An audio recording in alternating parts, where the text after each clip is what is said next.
And can't come soon enough because here it is halfway through April. We're doing Thrifty Thursday with Jessica Hacker, the coupon hacker. And you felt like doing soup again, right? I did. It's been so cold. It has been. We had a hard freeze just the other night. So the crock pot, busting it out again, right? Breaking Something warm. it out. Yep, absolutely. And this one is really fun. I have to say, honestly, lasagna is probably one of my family's least favorite meals. Really? I love lasagna. I know, we're weird, even including myself, but there's something about it. It's just really good. This is really good. Okay, so, something good about cooking lasagna in a crock pot that makes it all worth your while, right? It is, yep. I think it's a change in cheese for me. So it's really easy. What I have already in the crock pot is the hamburger. There's 1 pound hamburger, an onion, and then, of course, the flour, all the different seasonings, the salt and pepper and stuff. Okay.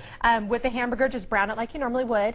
Remember, so you browned it before you put it in the crock pot? Yeah, I pre-brown it, and then I mix all the seasonings with the flour in that, and stir it up, you know, to kind of absorb into the meat. This is like what we're talking about, like with the gravy, so it's not lumpy. So kind of same thing with the soup, but it'll help thicken it. And then we're going to put in a can of tomato. Yep. Some people cook and some people pour. I can pour. Yes, you pour. That is something I know how to do, right? That's right. So this is tomato sauce. Just 1 can here. 2 cans of just diced up tomatoes, and even I go with the ones that are extremely diced, or even go with the crushed, because again I don't like the chunks of tomatoes. I don't personally. either. I'm not a big fan of tomatoes in general, but if they're small enough, that's fine. And this will cook down after all day, and so you won't have clumps of it. Okay. And then of course you want your chicken broth. Really about a carton worth of it is really what it is. About 32 ounces total is really what you want. 2 in cans there. will give you the same equivalent right there as well. And this is kind of how I have a chili recipe at home that I like. That's actually quite good, but same type of thing where you get a lot of ingredients in the can and then put them together, and it's super easy to make. It's super easy, and it keeps it really cheap, especially if you're stocking up on canned goods when they're on sale, and you can make this meal really cheap. Yeah, totally. And especially right now. You're going to let that cook all day. Okay. And just kind of stir it up, let it do its thing all day. And then when you come home is when you want to add your noodles. Of course, put any kind of noodles. You could put even, chop up your lasagna noodles or whatever kind you want. Right now, even at Albertsons, this is really where all the deals are coming on. I know we have the coupon link will be on the website. Okay. But any of your noodles, there's coupons going on right now with the Smart Taste, so it's even a little bit better for you. And it's going to make them only 50 cents a box. Okay. So it's nothing. And do you put these in at the end after it's been cooking all day? Okay. Yep. So let it cook all day, and you can go ahead though and put them in now. And just quickly then, you said the change in cheese is what you like. So what cheese are you using then? So I'm putting Parmesan in it while it's cooking. That's what I'm going to melt in the soup, and it's going to help make it nice and creamy. And then when it's all done, you kind of let that cook for probably, if you're doing it in the crock pot, probably at least another 45 minutes or so. So do that as soon as you get home. Put this in, when you do your noodles.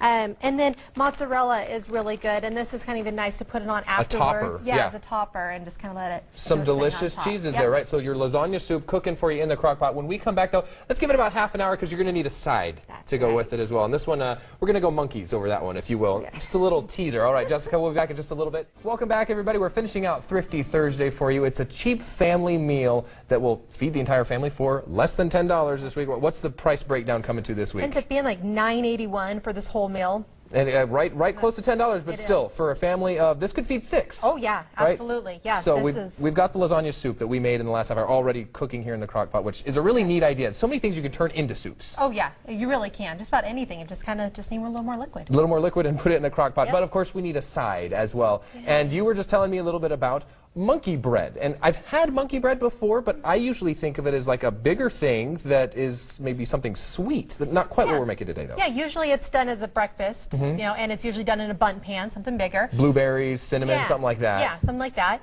But just kind of putting a dinner twist on it. It's a little savory. So, and of course you could still do it in a bun pan or other pans, but it's just kind of fun to do in muffin tins and make them personal size. Which is then you don't have to worry about who's stealing more than the other other sibling, right? Yep. So this recipe is super easy. Again, you're just going to be working with the refrigerated, like the canned biscuits, like Pillsbury biscuits. The ones that you get to pop open. That's my favorite part. Yep. And in this case, you're just going to cut them into quarters.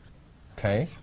And put them into a bowl that's going to have your melted butter, some more Parmesan cheese, some garlic, just all those goodies, and really whatever flavor you're wanting to go with it. Okay. You put it in the bowl as melted. Any other garnish maybe that you want in there as well? And then this one can be kind of messy, but you just want to toss it together. That's why you want your butter to be melted. Oh, okay. And then into your muffin tin, you want to put, in this case, you're going to put about 5 to 6 of the chunks that are coated with all the goodies.